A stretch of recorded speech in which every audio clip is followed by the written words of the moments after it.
বৈষম্যের বিরুদ্ধে 24-এর গণঅভ্যুত্থান আমরা করেছি। এই ডক্টর ইউনূস জাতিসংঘে রাজনৈতিক দলকে নেওয়ার ক্ষেত্রে একই বৈষম্য করেছে। এই দেশে কি 3টাই রাজনৈতিক দল? না, বাকি রাজনৈতিক দলের প্রতিনিধি কোথায় ছিল?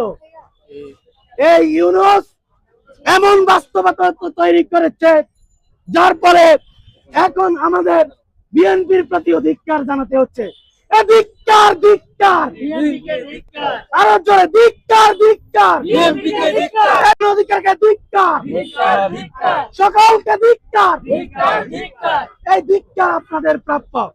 আপনারা আজকে সম্ভবত বুঝে গেছেন ক্ষমতা মনে হয় আপনাদের দখল হয়ে গেছে, এই কারণে জুলাইকে আপনারা ভুলে গেছেন।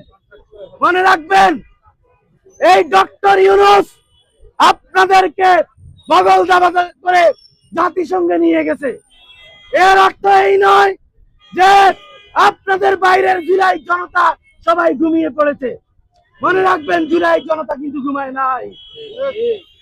আপনারা যদি জুলাইয়ের রক্ত নিয়ে তালবাহানা করেন, যদি ফাইজলামি করেন, এই জুলাই জনতা আপনার মস্তককে টেনে হিসেবে নামিয়ে ফেলবে ইনশাআল্লাহ।